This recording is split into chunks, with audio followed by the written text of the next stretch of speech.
उत्तर प्रदेश की ही बात कर रहे हैं आज, और उत्तर प्रदेश में चुनावी जो सरगर्मी है वो बढ़ती ही जा रही है। उत्तर प्रदेश में चुनावी बिगुल भी बज चुका है। राजनीतिक पार्टियां अपनी अपनी रणनीति बनाने में युद्ध स्तर से जुट गई हैं। आज गृह मंत्री और बीजेपी के चाणक्य अमित शाह काशी पहुंचे। वहां अपने पार्टी के शीर्ष नेताओं से विधानसभा जो पूरा चुनाव है उसके बारे में अमित शाह बैठक करेंगे और तैयारियों का जायजा लेंगे। इसके अलावा दिल्ली में भी उत्तर प्रदेश चुनाव को लेकर जो दूसरी पार्टी है कांग्रेस, जो अपना अस्तित्व फिर तलाश रही है उत्तर प्रदेश में, उसको लेकर वहां सोनिया गांधी के घर पर भी बड़ी बैठक हुई। सबसे पहले आपको ये जो उत्तर प्रदेश को लेकर मंथन हो रहे हैं उसके बारे में कुछ बता देते हैं।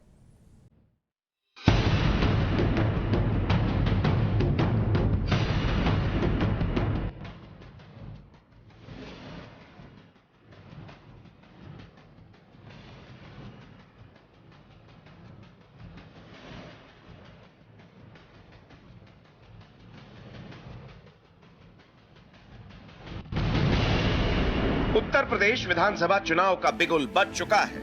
नेता जनता के बीच पहुंच रहे हैं। मंच से विरोधियों को ललकारने का सिलसिला शुरू हो गया है। चुनावी गुना गणित भिड़ाना शुरू हो गया है। इसी कड़ी में आज बीजेपी और कांग्रेस के लिए अहम दिन है। एक तरफ आज काशी में अमित शाह चुनाव की पाठशाला लगा रहे हैं, तो वहीं दिल्ली में प्रियंका गांधी और कांग्रेस की तरफ से यूपी चुनाव के प्रभारी भूपेश बघेल की मीटिंग हुई। सबसे पहले बात करते हैं वाराणसी में चल रही बीजेपी की महा बैठक। अमित शाह आज पार्टी के लिए यूपी चुनाव का खाका खींचने के लिए काशी पहुंचे हैं। यहाँ मुख्यमंत्री, उप मुख्यमंत्री समेत पार्टी के 700 सदस्यों के साथ चुनावी पाठशाला चल रही है। इस मीटिंग में यूपी प्रभारी धर्मेंद्र प्रधान, प्रदेश अध्यक्ष स्वतंत्र देव सिंह, संगठन मंत्री सुनील बंसल, 403 विधानसभा के प्रभारी और 98 संगठनात्मक जिलाध्यक्ष शामिल हैं।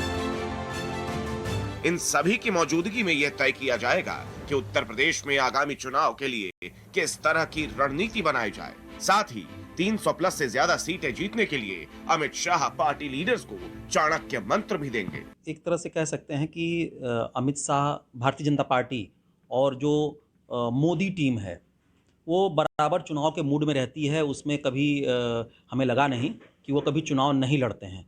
और अब तो चुनाव में मात्र 3 महीने बचे हुए हैं, तो अब टर्बो इंजन लगाने की ज़रूरत पड़ गई है। टर्बो इंजन अब तेज़ी से अब इसे उठाना है, क्योंकि और अमित शाह की जो आज की बैठक यहाँ पे हो रही है, बनारस में हो रही है, उसके बाद कल उनका आजमगढ़ का दौरा है, बेहद अहम है। अहम इसलिए है कि पश्चिम में किसान आंदोलन को लेकर थोड़ी एक संशय की स्थिति बनी हुई है और वहाँ पे बीजेपी को परेशानी हो सकती है, लेकिन उसको कंट्रोल करने से पहले पूर्वांचल को देखना बेहद ज़रूरी है, क्योंकि पूर्वांचल में उनका एनडीए के साथ ओम प्रकाश राजभर थे पिछले चुनाव में, इस बार वो नहीं है।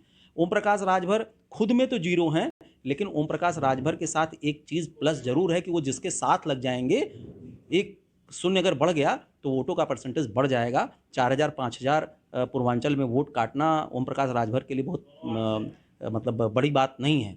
इसलिए यहाँ पे संगठन के तौर पर संगठन को मजबूत करना और ओम प्रकाश राजभर की जो कमी है उसको कैसे पूरी की जाए, इसकी रणनीति को लेकर निश्चित तौर पर बीजेपी लगी होगी। अमित शाह की इस चुनावी पाठशाला में अहम चर्चा पार्टी के लिए यूपी में खड़ी होने वाली चुनावी चुनौतियों पर भी होगी। किसान आंदोलन और खासतौर पर लखीमपुर खीरी घटना के बाद उत्तर प्रदेश में भारतीय जनता पार्टी की मुश्किलें और बढ़ी हैं। इस लिहाज से इस वक्त भारतीय जनता पार्टी के लिए पूर्वांचल और भी महत्वपूर्ण है।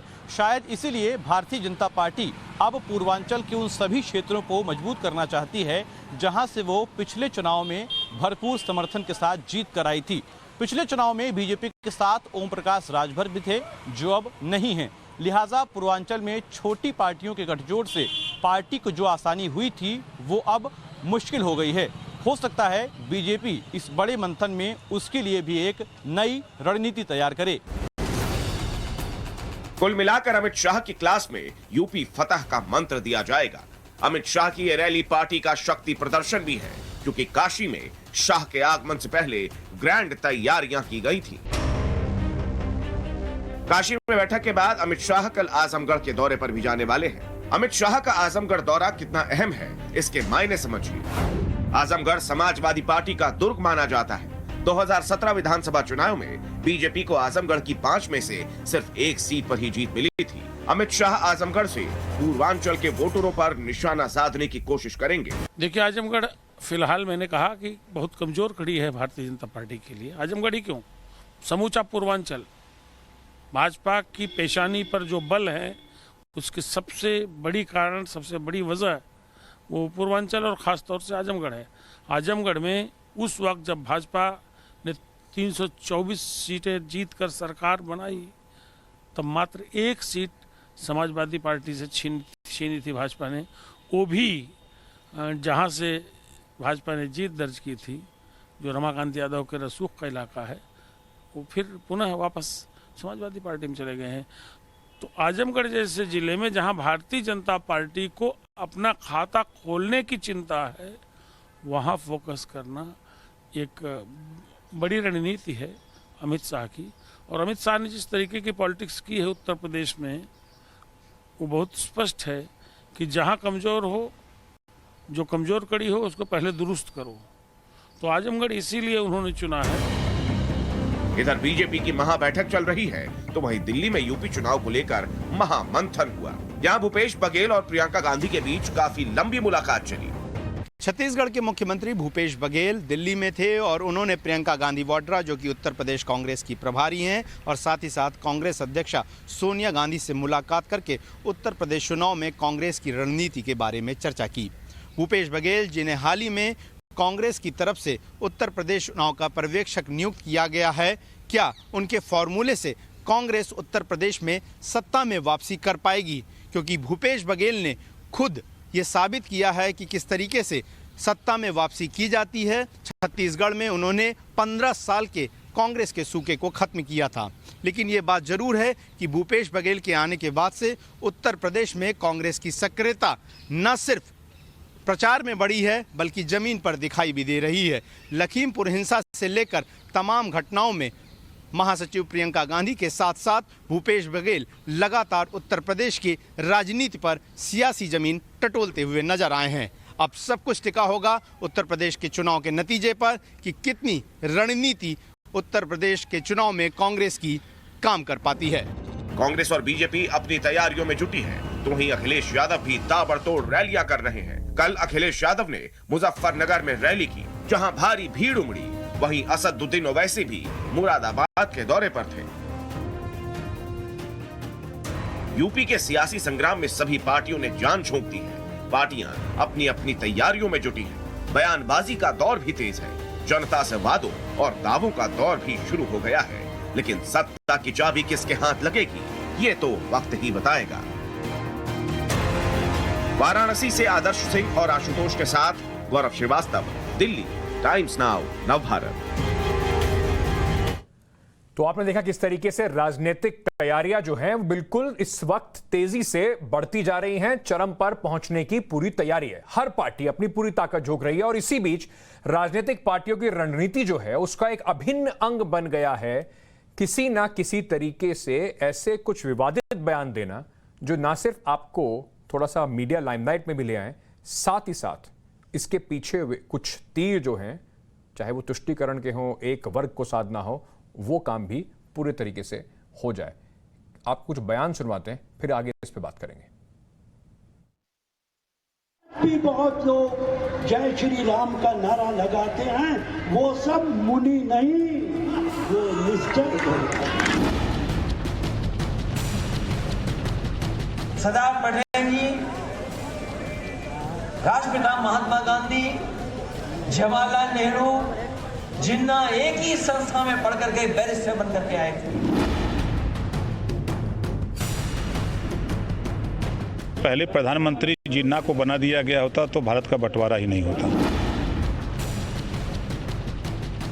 अचानक से देश में विवादित बयानों की बाढ़ सी आ गई है। राजनीतिक पार्टियां एक दूसरे को उनके बयानों पर लताड़ रही है। कौन क्या कह रहा है और क्यों कह रहा है, हम आज आपको इसके पीछे की तस्वीर दिखाएंगे। लेकिन इन बयानों की टाइमिंग पर गौर करिए। उत्तर प्रदेश विधानसभा चुनाव में चंद महीने ही बचे हैं। ऐसे में नेता जनता के मुद्दों के बजाय प्रभु श्री राम, हिंदुत्व और जिन्ना का जिक्र कर रहे हैं। विवादित बयान देने वाले नेताओं की फहरिस्त में सबसे नया नाम जुड़ा है राशिद अलवी का। कि आज भी बहुत लोग जय श्री राम का नारा लगाते हैं, वो सब मुनि नहीं, वो निश्चल होशियार रहने की जरूरत है। दुनिया तो देख रही है, सारे लोग देख रहे हैं, लेकिन ये विपक्ष देखत नहीं।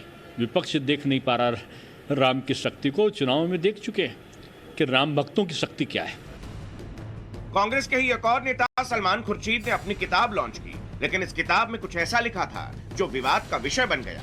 किताब में लिखा है, जो सनातन धर्म और प्राचीन हिंदू धर्म साधु संतों के लिए जाना जाता था, उसे कट्टर हिंदुत्व के किनारे लगा दिया गया और ऐसे वर्जन को आगे बढ़ाया जा रहा है जो राजनीतिक तौर पर हर पैमाने में वैसा है जैसे हाल के सालों में इस्लामिक जिहादी ग्रुप ISIS और बोको हराम जैसे संगठनों में दिखता है।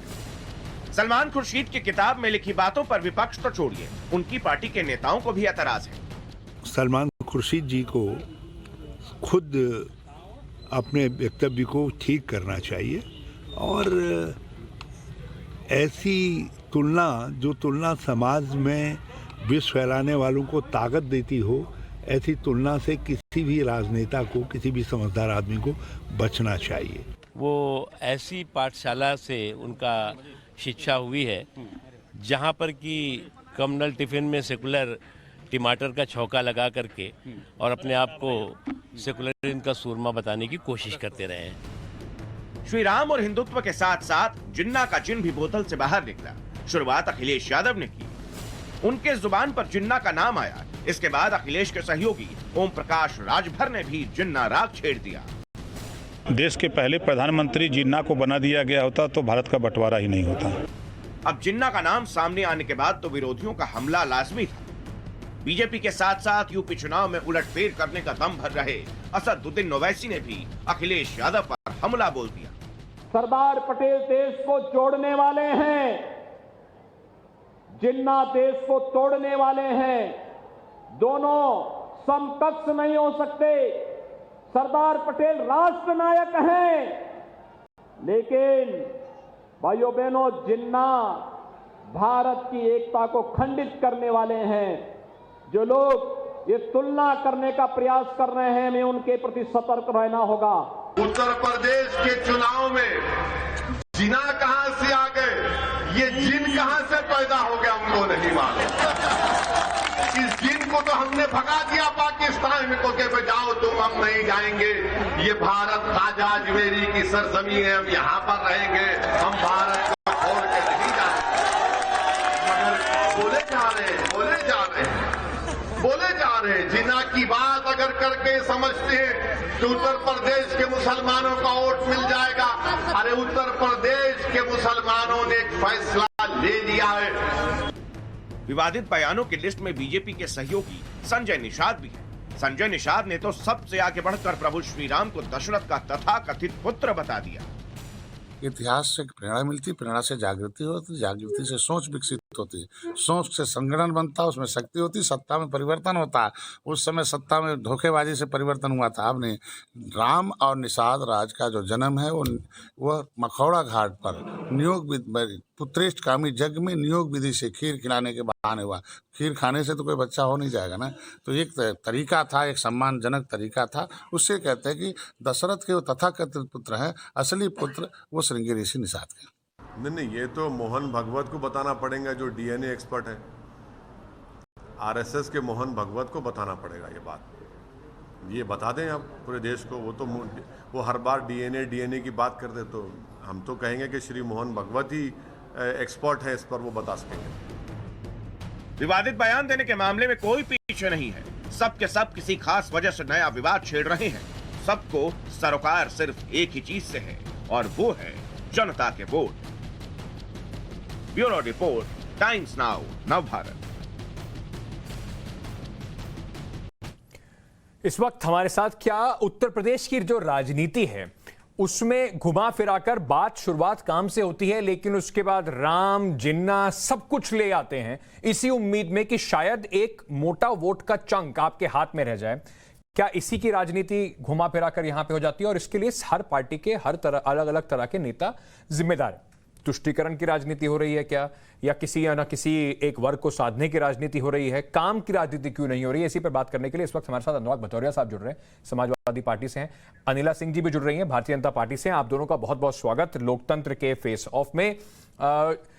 अनुराग भदौरिया जी, सबसे पहले आपसे शुरू करना चाहूंगा। आप सीधा सीधा आरोप लग रहा है आप पर और ऑपोजिशन पार्टीज पर कि देखिए तुष्टीकरण की राजनीति को चरम पर लेके जाया जा रहा है, चाहे वो अखिलेश यादव जी का जिन्ना वाला बयान हो या उसके बाद कई सारे जो नेताओं ने, चाहे वो कांग्रेस पार्टी के हों या और विपक्षी दलों के हों, जिस तरीके के बयान दिए हैं, माहौल को पोलराइज करने का आरोप लग रहा है आप पे।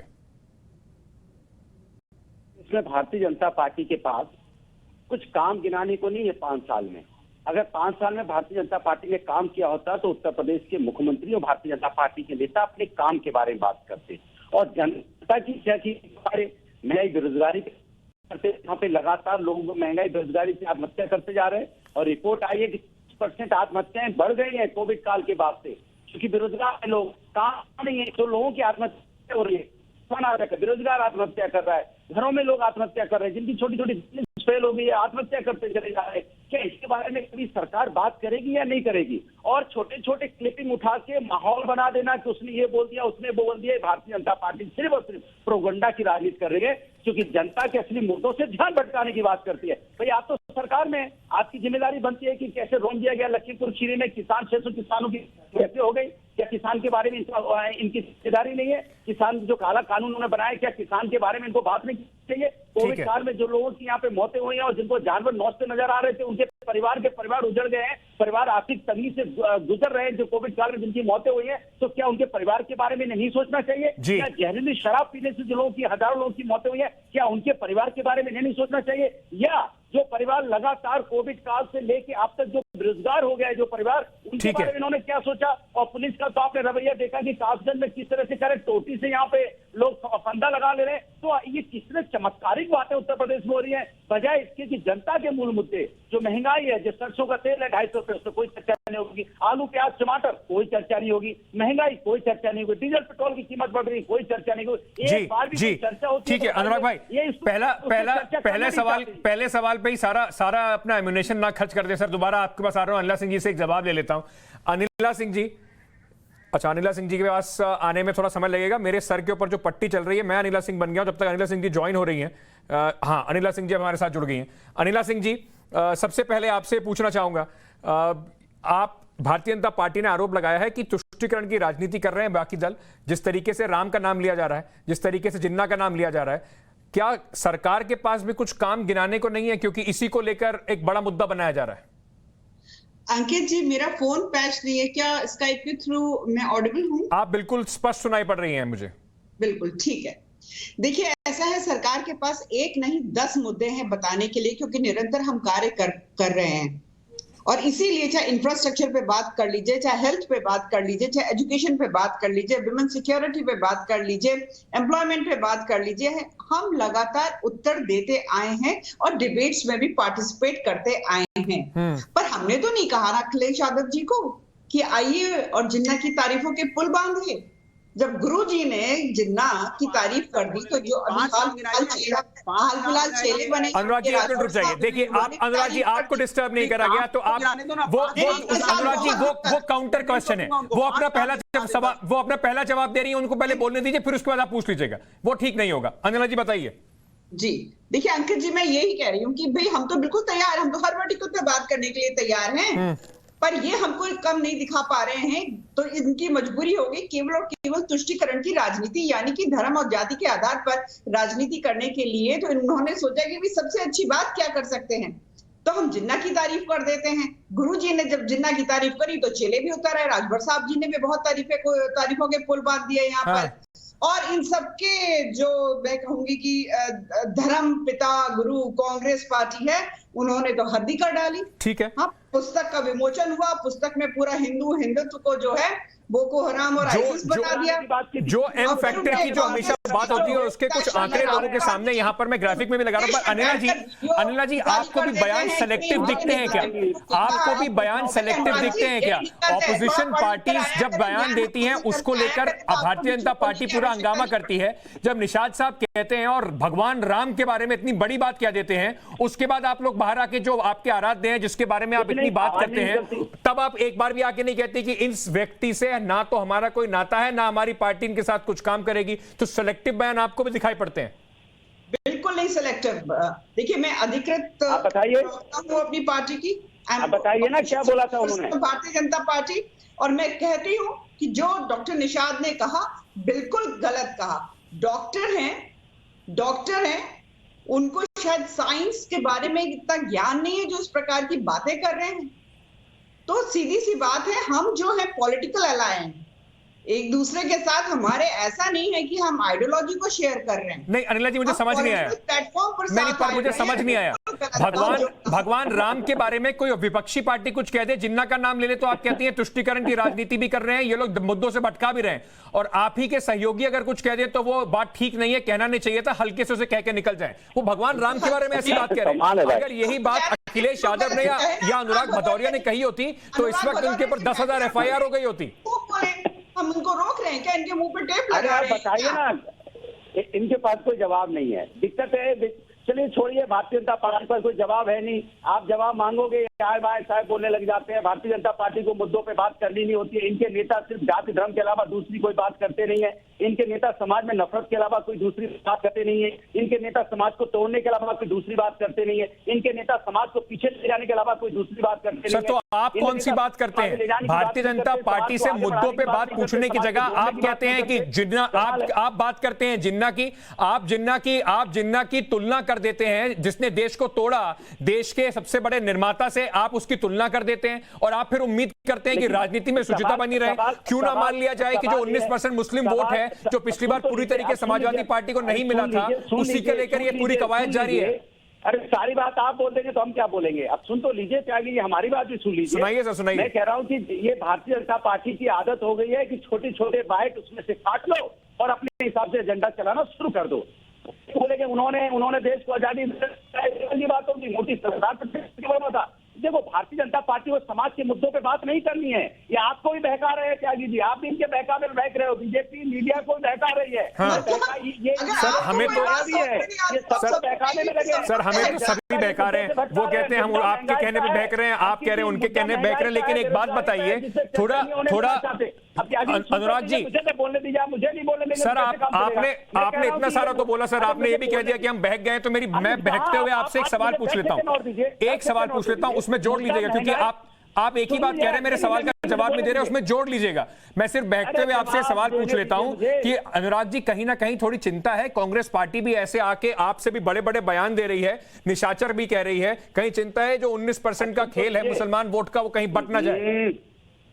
अर्जुन, मैं जो आपसे कहना चाहता हूं, भारतीय जनता पार्टी पे बना रही है, ये भारतीय जनता पार्टी मुद्दे क्रिएट करना चाहती है। ये महंगाई पे क्यों नहीं बात करते? आप राष्ट्र की बात करना चाहते हो ना, यहाँ देश के लोगों की बात करना चाहते हो ना। तो जब हम सब जिंदा रहेंगे तो कोई बात होगी ना। ये आस्था पे राजनीति करना चाहते हैं। ये आस्था से कोई मतलब नहीं है। आस्था से क्या, आस्था से इनको कोई लेना देना नहीं है। ये सिर्फ राजनीति कर रहे हैं। अनिला जी आस्था पे राजनीति कर रहे हैं आप, देश की जनता से और देश की जनता के मुद्दों से आपका कोई मतलब नहीं है। बच्चे लगातार भूखे प्यासे, अरे देखिए ऐसा है, सर जवाब तो सुन लीजिए उनका। आप इतना बड़ा आरोप लगा रहे हैं, उनका जवाब भी तो सुन लीजिए। अगर आप लगातार 10 मिनट बोल जाएंगे तो उसमें मजा क्या आएगा? उनका जवाब तो सुन लीजिए। बोलने में नहीं देंगे मुझे, कमाल की बात कर रहे हैं आप। सवाल पूछे। अरे भदौरिया साहब सुन लीजिए। देखिए अनुराग जी आप ना भड़के बहुत रहते हैं।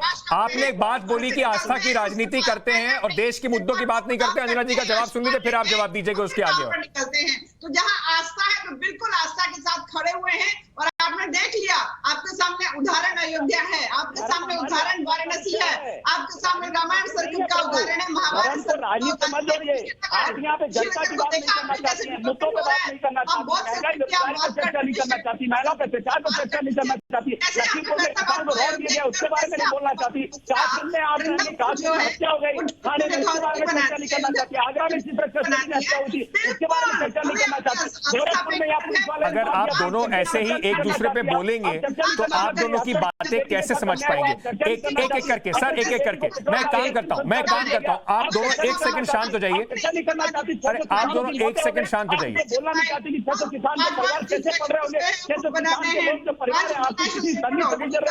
मतलब मेरे पास कोई चारा नहीं बचता है फिर ये कहने का कि आप मुझे डिबेट में, क्योंकि मेरा समय खत्म हो गया, अब आप एक दूसरों के ऊपर बोल ही रहे हैं, तो किस तरह से कोई मुद्दे डिबेट हो जाएगी। अंत में मैं आप दोनों से 1 मिनट में बस चाहूंगा और 30 सेकंड ही आप दोनों को दे सकता हूं। अनिला जी, आपसे शुरू करता हूं। क्या भारतीय जनता पार्टी, अब चूंकि चुनाव का माहौल पूरा शुरू हो जाएगा, क्या हम मान सकते हैं कि अमित शाह जी जाके जैसे पहले बोल के गए थे कोई कब्रिस्तान की बात नहीं होगी, योगी जी भी कुछ शमशान की बात नहीं करेंगे और सिर्फ मुद्दों पे आप बात करेंगे और मुद्दों की लड़ाई लड़ेंगे, अपने अचीवमेंट्स गिनाएंगे, ना कि यहां पर हिंदू मुस्लिम राम जिन्ना और ये सब बातें होंगी?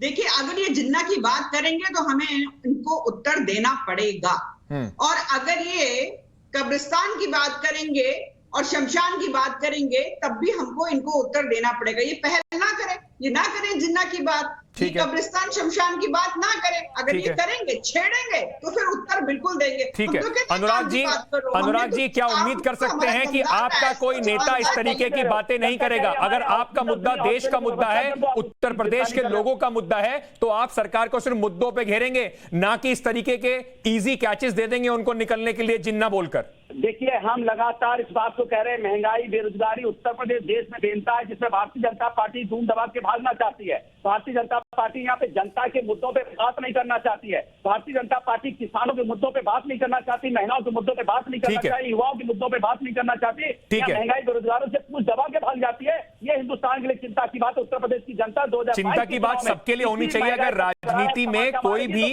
मुद्दों से छोड़कर सिर्फ हिंदू मुस्लिम और देश को विभाजन की बात करेगा, लोगों को बांटने की बात करेगा, लेकिन दिक्कत यह है कि ऑपोजिशन भी अगर कहें तो इसी जाल में फंस जाती है। इस तरीके के बयान हो जाते हैं, या तो सोचे समझे बयान कुछ हासिल करने के लिए, या फिर भारतीय जनता पार्टी को एक इजी वे थ्रू दिया जाता है। बहुत बहुत शुक्रिया आप दोनों का हमसे जुड़ने के लिए। अब आपको तय करना है कि किस बात पर आप वोट देना चाहते हैं। 10 बड़ी खबरें इस वक्त की आपको बता देता हूं। कुछ आपको पहले विजुअल्स दिखाना चाहता हूं। इस वक्त ये काशी से जो हमारे पास तस्वीरें आ रही हैं, अमित शाह का जो पूरा मंथन चल रहा है उत्तर प्रदेश चुनाव को लेकर, पूरे तरीके से Bharatiya Janata party election mode में है और अमित शाह यहां पर जितने भी तैयारियों का जायजा भी लेंगे और साथ ही साथ अपनी जीत का मंत्र देखना इस बार होगा कि क्या है प्लान भारतीय जनता पार्टी का, और कम से कम इस बार अमित शाह का टारगेट क्या है, उसको भी इस पूरे जो कार्यक्रम है, 2 दिन का कार्यक्रम है, इसमें उस पर विचार विमर्श किया जाएगा। मंच पे आप देख सकते हैं उत्तर प्रदेश के मुख्यमंत्री के साथ गृह मंत्री अमित शाह बैठे हुए हैं, साथ में उप मुख्यमंत्री भी हैं, वहां पर भारतीय जनता पार्टी के जो प्रदेश अध्यक्ष हैं वो भी इस वक्त मंच पे मौजूद हैं। ये भारतीय जनता पार्टी के जो प्रभारी हैं विधानसभाओं के, उनकी बैठक इस वक्त काशी में यानी कि वाराणसी में हो रही है।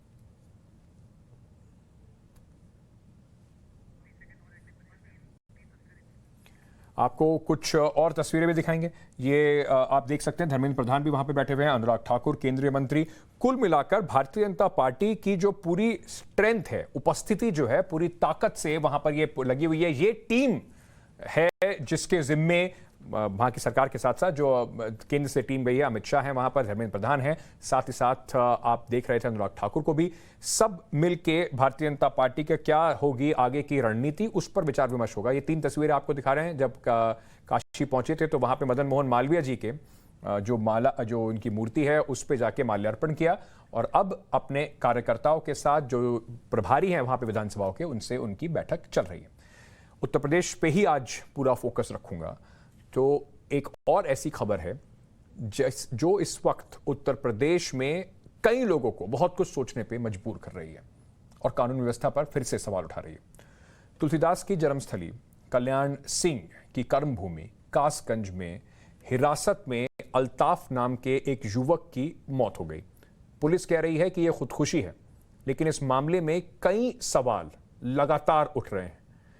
क्या सबसे पहले जो ये एक वीडियो है, थोड़ा विचलित भी आपको कर सकता है, हमने ब्लर भी इसको करा है, पर इस वीडियो से कई सवाल सामने आ रहे हैं। वीडियो में साफ दिख रहा है कि पानी का जो नल है वो जमीन से सिर्फ 2.5 फीट की ऊंचाई पर है, लेकिन अल्ताफ जो 5.5 फीट लंबा था वो कैसे इस पाइप से लटक गया, इसका जो जवाब है वो पुलिस अभी तक दे नहीं पा रही।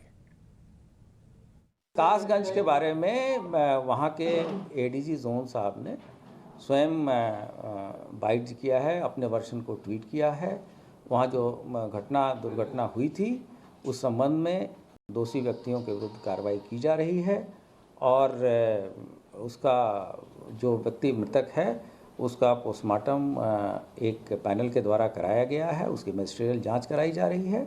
जो भी ह्यूमन राइट कमीशन के और सर्वोच्च न्यायालय के इस संबंध में निर्देश हैं उस बेसिस पे कार्रवाई चल रही है। कुछ सवाल जैसे मैंने आपको बताया इससे उठ रहे हैं। परिवार लगातार न्याय की उम्मीद लगाए बैठा है और लगातार सवाल उठा रहा है कि उत्तर प्रदेश की सरकार और जो पुलिस वहां पर है उनके ऊपर दबाव बना रही थी। तो इस पर हम जो सवाल हैं वो आपके सामने रखते हैं, क्योंकि सरकार के लिए अब बहुत जरूरी होगा और खास तौर से पुलिस के लिए बहुत जरूरी होगा लोगों का विश्वास वापस पाना। 2.5 फीट के नल से खुदकुशी कैसे हुई? पुलिस की मौजूदगी में यह वारदात हुई कैसे? पुलिस ज्यादती से हिरासत में मौत हुई क्योंकि कुछ अरेस्ट, इसका एफआईआर जो भी कुछ था वो जो कागजात हैं क्या वो पुलिस के पास पूरे हैं? इस पर भी एक सवाल उठ रहा है। अल्ताफ के परिवार पर क्या दबाव डाला जा रहा है? उसके पिता ने कहा कि उनसे एक ब्लैंक पेपर पर अंगूठा लगवा लिया गया और उन पर दबाव बनाया गया कि किसी न किसी तरीके से वो इस मामले को रफा दफा कर लें। अब ये एक राजनीतिक मुद्दा भी होता जा रहा है। असदुद्दीन ओवैसी को, क्योंकि ये लड़का मुसलमान था, तो तुरंत उन्होंने इसको अपने पूरे प्लेटफॉर्म पर उठाया और कोशिश कर रहे हैं कि इसको राजनीतिकरण इसका जरूर कर दें। कैसे मारा? तो बोले उसने खुदकशी कर ली पुलिस स्टेशन में। कहां पर की? तो बैतुल खला में। मैं तो गलत कहा। 2.5 फीट की नल की टूटी को उसके गले में जो हुड था उसका धागा निकालकर उस बच्चे ने अपने गले से लगाकर उसको टूटी को बनकर खुदकशी ले ली।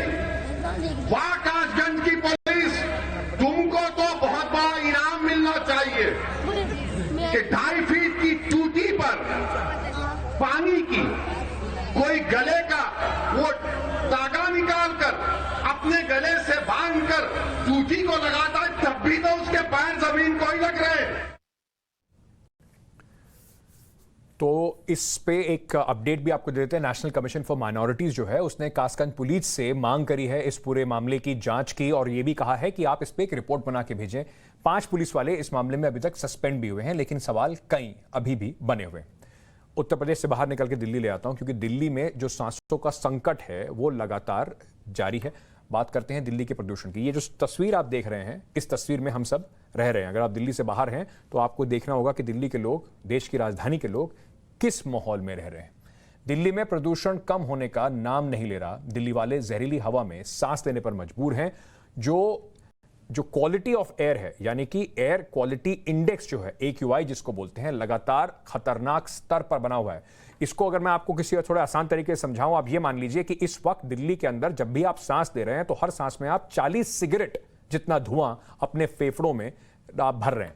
स्मॉग के कारण विजिबिलिटी जो है वो भी काफी कम है। हवा में मौजूद पोल्यूटेंट सांस के जरिए लोगों के लंग्स में, फेफड़ों में पहुंच रहे हैं, जिसके कारण कई बीमारियों का उनको सामना करना पड़ रहा है। और खास तौर से जिन लोगों को अस्थमा और सांस की और तकलीफें हैं, उनके लिए तो यह समय बहुत ज्यादा मुश्किल है।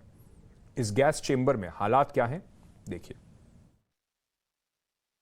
दिल्ली के अंदर वायु प्रदूषण है वो स्तर उसका कम नजर नहीं आ रहा है, होता नजर नहीं आ रहा है। इस वक्त मैं दिल्ली के इंडिया गेट पर मौजूद हूँ। आप मेरे पीछे की इस तस्वीर से अंदाजा लगा सकते हैं कि इस वक्त दिल्ली के अंदर वायु प्रदूषण कितनी बुरी स्थिति में है। सूरज भी निकल रहा है, उसके बावजूद जो तस्वीर है वो धुंधली दिखाई दे रही है इंडिया गेट की।